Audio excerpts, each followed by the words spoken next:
Hi ವಿದ್ಯಾರ್ಥಿಗಳು ಎಲ್ಲರೂ ಕೂಡ ನನ್ನ ಚಾನಲ್ಗೆ ಸ್ವಾಗತ ಹೇಳ್ತಾ ನೋಡಿ 12ನೇ ತಾರೀಕಿಗೆ ಒಂದು ಪ್ರಿಪ್ರೇಟರಿ ಎಕನಾಮಿಕ್ಸ್ ಸಬ್ಜೆಕ್ಟ್ ವಿಷಯಕ್ಕೆ ಸಂಬಂಧಪಟ್ಟ ಹಾಗೆ ಪರೀಕ್ಷೆ ನಡೀತಾ ಇದೆ. ಹಾಗಾದರೆ ಈ ಎರಡು ನಾನು ಭಾಗ 1 ಮತ್ತು ಭಾಗ 2ದಲ್ಲಿ ಇರುವಂಥ ಮೋಸ್ಟ್ ಇಂಪಾರ್ಟೆಂಟ್ ಪ್ರಶ್ನೆಗಳನ್ನು ಇವತ್ತು ಕೊಡ್ತಾ ಇದ್ದೇನೆ. ಈ ಎರಡು ಭಾಗದಲ್ಲಿರುವಂಥ ಪ್ರಶ್ನೆಗಳು ಬಿಟ್ಟು ಬೇರೆ ಯಾವುದೂ ಕೂಡ ಬರೋದಿಲ್ಲ. ನಿಮ್ಮ ಪ್ರಿಪ್ರೇಟರಿ ಆಯಿತು ಮತ್ತು ನಿಮ್ಮ ಬೋರ್ಡ್ ಪರೀಕ್ಷೆಗೆ ಆಯಿತು. ಹಾಗಾದರೆ ನೆಗ್ಲೆಕ್ಟ್ ಮಾಡಬೇಡಿ. ಕ್ವಶನ್ ವಿತ್ ಆನ್ಸರ್ಸ್ಗಳನ್ನು ಹೈಲೈಟ್ ಕ್ವಶನ್ಸ್ಗಳನ್ನೇ ಕೊಡ್ತಾ ಇರೋದು. PU ಬೋರ್ಡ್ದವರೇ ಕೊಟ್ಟಂತಹ ಒಂದು ಮೋಸ್ಟ್ ಇಂಪಾರ್ಟೆಂಟ್ ಕ್ವಶನ್ಸ್ಗಳಿದು. ನೆಗ್ಲೆಕ್ಟ್ ಮಾಡದೆ ನಿಮ್ಮ ಫ್ರೆಂಡ್ಸಿಗೆ ಶೇರ್ ಮಾಡಿ. ಓಕೆ, ಬನ್ನಿ. ಹಾಗಾದರೆ ನಿಮಗೆ ಭಾಗ 1ನಲ್ಲಿರುವಂತಹ ಹೇಳ್ತಾ ಹೋಗ್ತಾನೆ, ಅನುಭೋಗಿ ಆದಾಯದಲ್ಲಿ ಹೆಚ್ಚಳವಾದಂತೆ ಈ ಸರಕುಗಳಿಗೆ ಬೇಡಿಕೆ ಹೆಚ್ಚಾಗುತ್ತದೆ. ನೋಡಿ, ಸಾಮಾನ್ಯ ಸರಕುಗಳು ಸರಿಯಾದ ಉತ್ತರ ಸಾಮಾನ್ಯ ಸರಕುಗಳು. ಇನ್ನೊಂದು ನಿಮಗೆ ವಿಷಯ ಹೇಳ್ತೇನೆ, ಯಾಕಂದರೆ ನಿಮ್ಮ ಒಂದು ಬೋರ್ಡ್ ಪರೀಕ್ಷೆಯಲ್ಲಿ ಉತ್ತರ ಪತ್ರಿಕೆಯಲ್ಲಿ ಎಷ್ಟು ಬೇಕೋ ಅಷ್ಟೇ ಉತ್ತರಗಳನ್ನು, ಇದು PU ಬೋರ್ಡ್ದವರೇ ಕೊಟ್ಟಂತಹ ಒಂದು ಮಾಹಿತಿ. ಇದರಲ್ಲಿರುವಂತಹ ಉತ್ತರಗಳನ್ನು ಅಷ್ಟೇ ಬರೆದ್ರೆ ಸಾಕು, ನಿಮಗೆ ಔಟ್ ಆಫ್ ಔಟ್ ಸಿಗುತ್ತೆ. ಓಕೆ, ನೆಕ್ಸ್ಟ್ ಕಾಬ್ ಡಗ್ಲಾಸ್ ಉತ್ಪಾದನಾ ಬಿಂಬಕ ಯಾವುದು? ನೆಕ್ಸ್ಟ್ ಸಿ ಸರಿಯಾದ ಉತ್ತರ. ನೆಕ್ಸ್ಟ್ 3ನೇದು, ಸರ್ಕಾರವು ಸರಕು ಮತ್ತು ಸೇವೆಯ ಬೆಲೆಗೆ ಕನಿಷ್ಠ ಮಿತಿಯನ್ನು ವಿಧಿಸುವುದನ್ನು ಹೀಗೆನ್ನುತ್ತೇವೆ, ಬೆಲೆ ಅಂತಸ್ತು ಅಂತ ನಾವು ಕರಿತೇವೆ. ಯೋಜಿತ ಸಮಗ್ರ ಬೇಡಿಕೆಯು ಯೋಜಿತ ಸಮಗ್ರ ಪೂರೈಕೆಗೆ ಸಮನಾಗಿರುವಂಥ ಬಿಂದುವಿನಲ್ಲಿ ಏನಿರುತ್ತೆ ಅಂದರೆ ಸಮತೋಲನವಿರುತ್ತದೆ ಯಾವಾಗಲೂ. 5ನೇ ಪ್ರಶ್ನೆ ನೋಡಿ, ಪೂರ್ಣ ಉದ್ಯೋಗ ಮಟ್ಟದ ಪರಿಸ್ಥಿತಿಯಲ್ಲಿ ಬೇಡಿಕೆಯು ಲಭ್ಯವಿರುವ ಉತ್ಪನ್ನಕ್ಕಿಂತ ಅಧಿಕವಾದಾಗ ಉಂಟಾಗುವ ಸನ್ನಿವೇಶ ಯಾವುದು ಅಂದರೆ ಅತಿ ಪ್ರಸರಣಕ. ನೆಕ್ಸ್ಟು ಆವರಣದಲ್ಲಿರುವ ಸರಿಯಾದ ಉತ್ತರಗಳು. ಬಿಟ್ಟ ಸ್ಥಳದಲ್ಲಿ ತುಂಬ ಇಂಪಾರ್ಟೆಂಟ್ ಪ್ರಶ್ನೆಗಳಿದು. ಸಂಪನ್ಮೂಲಗಳ ಕೊರತೆಯು ಯಾವಾಗಲೂ ಆಯ್ಕೆಯ ಸಮಸ್ಯೆಯನ್ನು ಹುಟ್ಟು ಹಾಕ್ತಾ ಇರ್ತದೆ. ನೆಕ್ಸ್ಟು ಬದಲಾಗುವ ಆದಾನದ ಪ್ರತಿ ಘಟಕದ ಉತ್ಪನ್ನವನ್ನು ಸರಾಸರಿ ಉತ್ಪನ್ನ ಎಂದು ನಾವು ಕರಿತೇವೆ. M1 ಮತ್ತು M2ಗಳನ್ನು ಸಂಕುಚಿತ ಹಣ ಎಂದು ಕರಿತೇವೆ. ಕಂದಾಯ ಕೊರತೆ ಕಂದಾಯ ವೆಚ್ಚ, ಕಂದಾಯ ಸ್ವೀಕೃತಿ ಅಂತ ಕರಿತೇವೆ. ದೇಶೀಯ ಕರೆನ್ಸಿ ರೂಪದಲ್ಲಿನ ವಿದೇಶಿ ಕರೆನ್ಸಿಯ ಬೆಲೆ ಹೆಚ್ಚಾಗುವುದನ್ನು ದೇಶೀಯ ಕರೆನ್ಸಿಯ ಕುಗ್ಗುವಿಕೆ ಎಂದು ನಾವು ಕರಿತೇವೆ. ನೆಕ್ಸ್ಟು ಹೊಂದಿಸಿ ಬರೆಯಿರಿ. ನೋಡಿ, ಇದಕ್ಕೆ ಸರಿಯಾದ ಉತ್ತರ ಆಡಮ್ ಸ್ಮಿತ್ ಕಾಣದ ಕೈ ಕಾರ್ಯಾಚರಣೆ.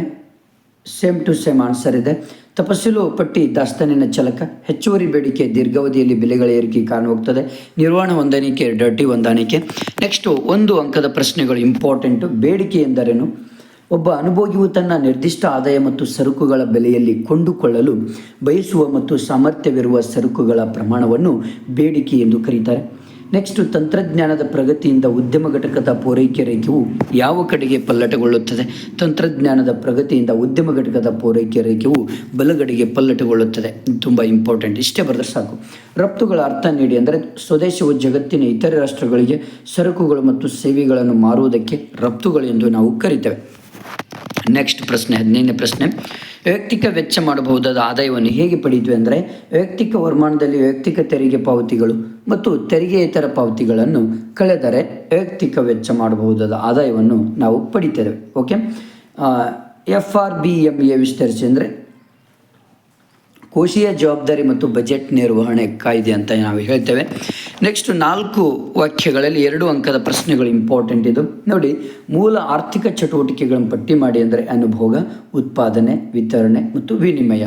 ಭಾಳ ಇಂಪಾರ್ಟೆಂಟ್. ಇಷ್ಟೇ ಬರೆದ್ರೆ ಸಾಕು. ಅನುಭೋಗಿಯ ವರ್ತನೆಯನ್ನು ವಿವರಿಸುವ 2 ವಿಧಾನಗಳನ್ನು ಹೆಸರಿಸಿ ಅಂದರೆ ಸಂಖ್ಯಾಸೂಚಕ ತುಷ್ಟಿಗುಣ ವಿಶ್ಲೇಷಣೆ, ಸ್ಥಾನದರ್ಶಕ ತುಷ್ಟಿಗುಣ ವಿಶ್ಲೇಷಣೆ. ನೆಕ್ಸ್ಟು ಬೆಲೆ ಬೇಡಿಕೆ ಸ್ಥಿತಿಸ್ಥಾಪಕತ್ವ ಎಂದರೆ ಏನೆಂದು ಅರ್ಥೈಸುವಿರಿ? ಅದರ ಸೂತ್ರ ಏನಂದರೆ ಒಂದು ಸರಕಿನ ಬೇಡಿಕೆಯು ಅದರ ಬೆಲೆಯಲ್ಲಿನ ಬದಲಾವಣೆಗೆ ಅನುಗುಣವಾಗಿ ಪ್ರತಿಕ್ರಿಯಿಸುವುದನ್ನು ಮಾಪನ ಮಾಡುವ ಪರಿಕಲ್ಪನೆಯೇ ಬೆಲೆ ಬೇಡಿಕೆ ಸ್ಥಿತಿಸ್ಥಾಪಕತ್ವವಾಗಿದೆ. ಓಕೆ, ನೆಕ್ಸ್ಟು ಅಲ್ಪಾವಧಿ ಮತ್ತು ದೀರ್ಘಾವಧಿಯ ಪರಿಕಲ್ಪನೆಗಳ ಅರ್ಥ ನೀಡಿ ಅಂದರೆ ನೋಡಿ, ಇಲ್ಲಿ ಆಲ್ಮೋಸ್ಟ್ ಇಷ್ಟು ನೀವು ಬರೆದ್ರೆ ಸಾಕು. ಇದು ಅಲ್ಪಾವಧಿಯ ಉದ್ಯಮ ಘಟಕವು ಎಲ್ಲ ಧನಗಳನ್ನು ಬದಲಾಯಿಸುವುದಿಲ್ಲ. 2 ಉತ್ಪಾದನಾಂಗಗಳಲ್ಲಿ ಒಂದನ್ನು ಶ್ರಮ ಉತ್ಪಾದನಾಂಗ ಅಥವಾ ಬಂಡವಾಳ ಉತ್ಪಾದನಾಂಗ ಎರಡನ್ನೂ ಬದಲಾಯಿಸಲು ಸಾಧ್ಯವಿಲ್ಲ. ಓಕೆ, ಇದೊಂದು ದೀರ್ಘಾವಧಿಯಲ್ಲಿ. ನೆಕ್ಸ್ಟು ಶ್ರಮದ ಮಾರುಕಟ್ಟೆಯಲ್ಲಿ ಕೂಲಿಯು ಹೇಗೆ ನಿರ್ಧಾರವಾಗುತ್ತದೆ? ಇದು ಒಂದು. ಓಕೆನಾ, ಮೋಸ್ಟ್ ಇಂಪಾರ್ಟೆಂಟ್ ಪ್ರಶ್ನೆಗಳು ಇವೆಲ್ಲ ಬೋರ್ಡ್ ಪರೀಕ್ಷೆಗೆ, ನಿಮ್ಮ ಪ್ರಿಪ್ರೇಟರಿ ಎಕ್ಸಾಮ್ಗೆ. ವರ್ಗಾವಣೆ ಪಾವತಿ ಎಂದರೇನು? ಒಂದು ಉದಾಹರಣೆ ಕೊಡಿ ಅಂದರೆ ಇಲ್ಲಿ ಇದೆ ಬಹುಮಾನಗಳು, ಉಡುಗೊರೆಗಳು, ವಿದ್ಯಾರ್ಥಿ ವೇತನಗಳು, ಪಿಂಚಣಿಗಳು.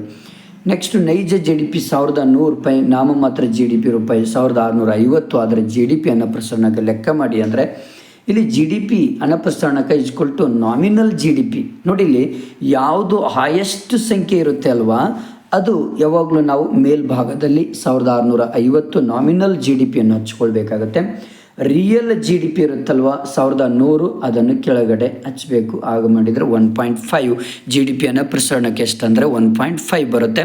ನೆಕ್ಸ್ಟ್ ಜಿ ಡಿ ಪಿ ಅನ್ನೋ ಪ್ರಸರಣಕ್ಕೆ ಇಜ್ಕೊಳ್ತು 1.5 ಇಂಟು 100 ಇಂಟು 150%. ಓಕೆ, ಈ ರೀತಿಯಲ್ಲಿ ಮಾಡಬೇಕಾಗುತ್ತೆ. ನೆಕ್ಸ್ಟು ಹಣದ ಯಾವುದಾದ್ರೂ 2 ಕಾರ್ಯಗಳನ್ನು ಬರೆಯಿರಿ ಅಂದರೆ ನೋಡಿ, ತುಂಬ ವಿನಿಮಯ ಮಾಧ್ಯಮ, ಮೌಲ್ಯ ಸಂಗ್ರಾಹಕ, ಮೌಲ್ಯಮಾಪನ ಸಾಧನ, ಮೌಲ್ಯ ವರ್ಗಾವಣೆ ಸಾಧನ, ಇವು ಯಾವುದಾದ್ರೂ 2 ಬರೀಬೋದು ಇದರಲ್ಲಿ. ನೆಕ್ಸ್ಟ್ ಬಂದುಬಿಟ್ಟು ಹೂಡಿಕೆ ಗುಣಕದ ಅರ್ಥವನ್ನು ಬರೆಯಿರಿ ಅಂತ ಇದೆ. ತುಂಬ ಇದು ಕೂಡ ಈಸಿ ಇದೆ, ಇದೊಂದು ನೋಡ್ಕೊಳ್ಳಿ. ವಿದೇಶಿ ವ್ಯಾಪಾರದ 2 ನಿರ್ಬಂಧಗಳನ್ನು ಹೆಸರಿಸಿ, ಸುಂಕಗಳು ಮತ್ತು ಕೋಟಾಗಳು. ಭಾಗ ಸಿ 4 ಅಂಕಕ್ಕೆ ಸಂಬಂಧಪಡುತ್ತೆ.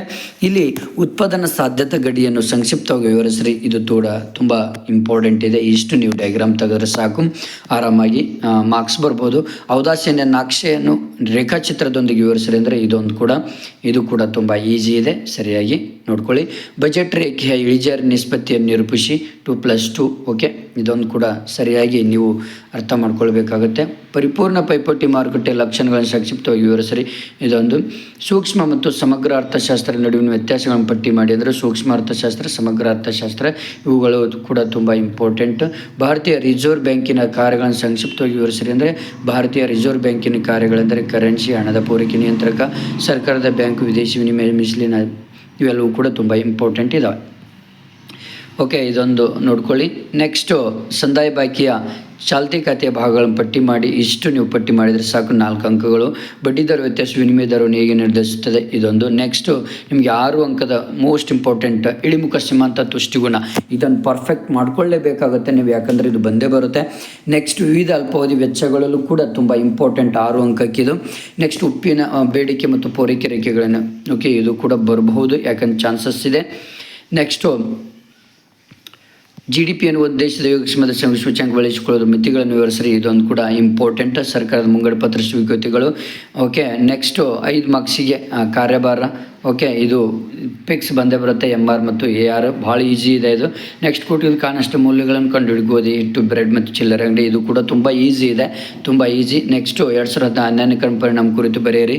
ಓಕೆ, ಇಷ್ಟು ನಿಮಗೆ ತುಂಬ ಇಂಪಾರ್ಟೆಂಟ್ ಭಾಗ 1ನಲ್ಲಿ. ಭಾಗ 2ದಲ್ಲಿ ಕೂಡ ಇಂಪಾರ್ಟೆಂಟ್ ಪ್ರಶ್ನೆಗಳು, ಇವೆರಡು ಭಾಗ 1 ಮತ್ತು ಭಾಗ 2 ಇರುವಂತಹ ಪ್ರಶ್ನೆಗಳನ್ನು, ಕ್ವಶನ್ಸ್ಗಳನ್ನು ಕರೆಕ್ಟಾಗಿ ಪರ್ಫೆಕ್ಟ್ ಮಾಡಿಕೊಂಡ್ರೆ ಸಾಕು, ನೀವು ಆರಾಮಾಗಿ 65 ಮೇಲೆ ತೊಗೊಳ್ಬೋದು ಪ್ರಿಪ್ರೇಟರಿಯಲ್ಲಿ ಮತ್ತು ಬೋರ್ಡ್ ಎಕ್ಸಾಮಲ್ಲಿ. Okay, thank you friends. ನಿಮ್ಮ ಫ್ರೆಂಡ್ಸಿಗೆ ಶೇರ್ ಮಾಡಿ, ಹಾಗೆ ನನ್ನ ಚಾನಲನ್ನು ಎಲ್ಲರೂ ಕೂಡ ಶೇರ್ ಮಾಡಿ.